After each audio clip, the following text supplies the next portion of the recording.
Et sur la première place, c'est donc 6 marques représentant 10 Arsub, s'il vous plaît.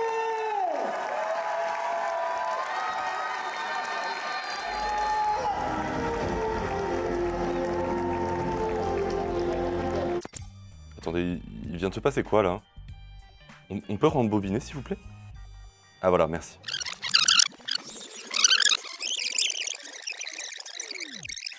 On se retrouve aujourd'hui pour le reportage sur le cœur de ville en lumière. Cette vidéo retrace plus de 6 mois de production pour nos élèves en direction artistique, cinéma d'animation et jeux vidéo. Cœur de ville en lumière, c'est un festival de projection d'images, essentiellement de mapping. C'est un peu étendu avec des mises en lumière et des projets un peu annexes, dont la spécificité, c'est vraiment de faire participer les écoles de graphisme et d'audiovisuel de Montpellier, en leur offrant des sites de projection pour qu'ils puissent s'exprimer et faire des propositions artistiques. Montpellier, c'est une jeune fille d'à peine 1000 ans qui a toujours considéré qu'il fallait qu'elle soit plus vive, plus forte, plus rapide que les autres. C'est une ville qui vit aussi et surtout par la matière grise. C'est une ville de l'innovation. C'est une ville qui bouge.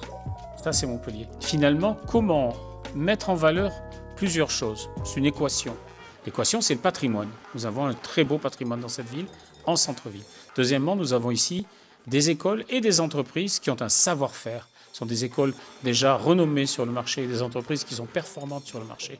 Et donc, de faire la rencontre entre ces deux entités, les écoles, les entreprises et le patrimoine, tout ça au service d'abord des familles, parce que c'est une manifestation familiale et ludique avant tout. Hein. L'idée, c'est que les enfants disent « Oh !» parce que ça doit créer un petit effet « waouh ».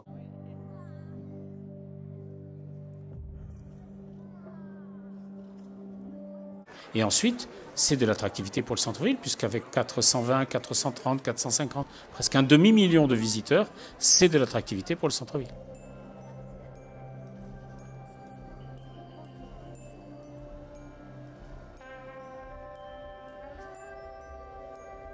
Cœur de ville en lumière, c'est vrai que c'est une manifestation donc créative également, puisqu'il y a cette année donc 6 artistes de renom qui y participent, donc 8 écoles des industries culturelles et créatives qui vont participer donc au vidéomapping.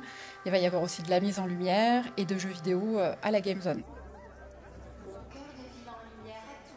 Et voilà, le point de départ, c'était d'utiliser le bâtiment et d'ausculter quelque part le bâtiment et de voir l'anatomie du bâtiment comme on ausculterait encore vivant, comme un médecin pourrait le faire.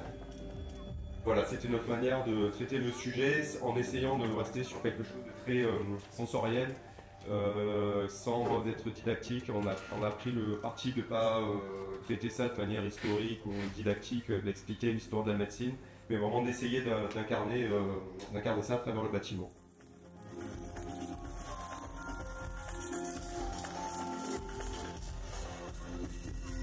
Donc le concept c'était, j'ai créé une grotte de XXe siècle dans laquelle ils vivent 12 créatures mythiques. Et chaque créature mythique nous murmure, nous appelle une valeur collective.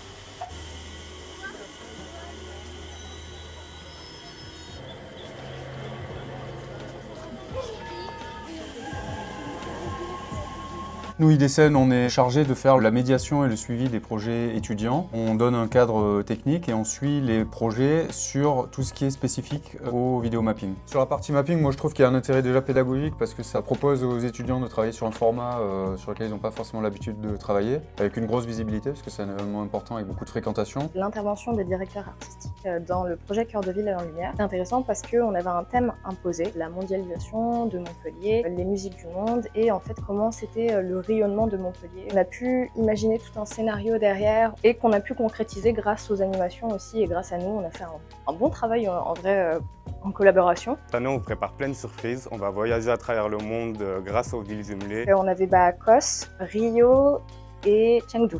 L'une des plus grosses difficultés qu'on a rencontrées, c'est de garder une DA cohérente et qui fonctionne bien avec le mur. Et on travaille avec une mire, c'est-à-dire qu'il faut qu'on refasse le mur sur lequel on va projeter le jeu en 3D. Alors pour eArtSup cette année, le mapping c'est sur une nouvelle façade qui est la façade de la préfecture de Montpellier côté marché aux fleurs. Donc c'est une nouvelle façade, nouveau terrain de jeu pour cette année. Ce qui était vachement intéressant avec ce projet, c'est que comme c'est du vidéo mapping, c'est pas quelque chose qu'on a l'habitude de faire, c'est des nouvelles contraintes qu'on n'a jamais vues. On a aussi rencontré des gens vraiment super, on a pu parler à la mairie par exemple, qui nous a vraiment donné beaucoup de conseils, et surtout à la musicienne, qui nous a vraiment donné plein de conseils concernant les effets sonores à utiliser et de la musique à utiliser pour le projet. Il y a la partie animation et cinéma dont s'occupe Julien Cano, et il y a une partie aussi de création de jeux sur la façade de l'Agora de la Danse à Montpellier. Cette année, donc, eArtSup participe et crée un jeu qui s'appelle Smash Gora. C'est enfin fini! On a hâte de découvrir les projets finis sur les façades. Type de référence,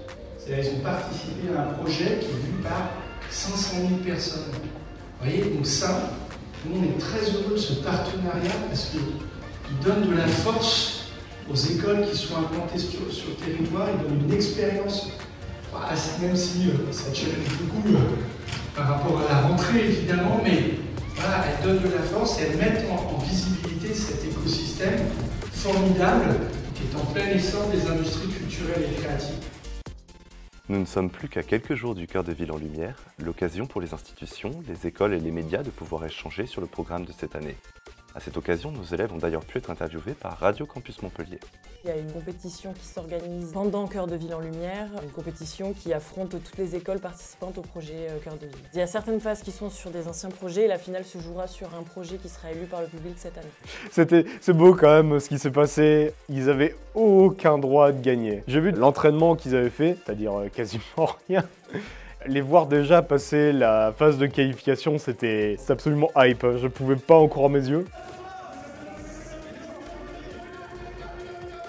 C'était absolument impossible qu'ils gagnaient, et comme quoi ils ont réussi à faire l'impossible.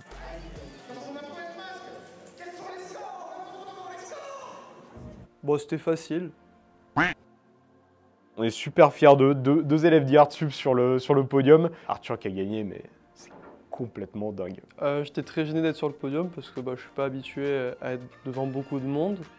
Sinon, j'étais content de ce que j'ai gagné. Qu'est-ce qu'on est content d'avoir fait Cœur de Ville. Je suis vraiment content d'avoir participé à ce projet et je suis content d'avoir fait des études qui mettent en lien avec des vrais projets, des projets concrets, nous permettent de faire un pas vers le monde professionnel, de pouvoir mettre en pratique nos connaissances et notre savoir-faire. Oui, j'ai beaucoup apprécié de travailler avec l'école eArtSup. J'ai trouvé que les étudiants étaient très engagés, très impliqués et ça a été vraiment un réel plaisir de travailler avec tous ces étudiants qui ont donné le meilleur d'eux-mêmes, qui ont peut-être rencontré des difficultés, mais qui ont su les surmonter. Grâce à tous les efforts, on arrive à un très beau résultat. C'était super chouette, on a fait des modifications jusqu'à quasiment midi avant la projection, donc c'est énorme et il y avait quasiment 1 demi-million de personnes pour venir nous voir. Ouais, je suis allé avec ma famille et voilà, ils étaient très contents et tout le monde a été content. Vraiment, c'était un super projet.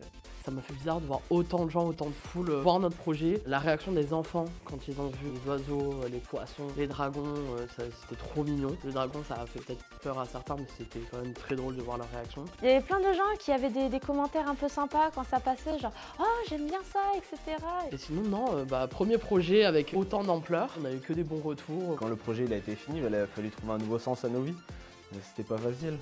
Franchement, je m'attendais pas à ce que ça plaise autant et je suis très contente du résultat. Pour Smash Gora, vu que le thème c'était 5 continents, il a fallu trouver quelque chose qui était commun à absolument tout le monde sur Terre et qui nous rassemblait. Très vite, penser par exemple aux Jeux Olympiques, on s'est dit mais oui, on va faire un jeu de sport. Pour quelque chose de compétitif, on a fait du volleyball. Bien sûr, les plus grandes récompenses de Cœur de Ville, c'est d'avoir ça sur le CV. Hein. Ça brille bien sûr de voir qu'on a travaillé pour la mairie de Montpellier. La chose la plus belle, c'était les personnes âgées, les adultes, les enfants, tous qui jouaient au jeu et qui s'amusaient. C'était absolument magnifique. Hein. Et je pense que c'est monumental de voir que les gens, même à notre niveau, ils apprécient les jeux qu'on fait. On a pu aller sur la scène et commenter les matchs en live. On a même pu faire du commentariat d'autres jeux qui n'étaient pas forcément des matchs. C'était un très bon entraînement de voix, on s'est beaucoup amusé. Il y avait vraiment un sens de camaraderie entre les commentateurs. C'était absolument excitant, il y avait beaucoup de trucs à dire.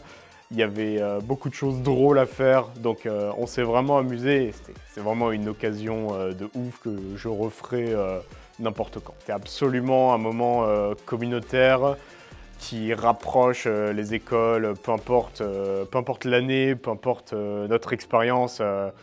Donc c'était absolument une expérience qui nous a tous mis dans un même bocal.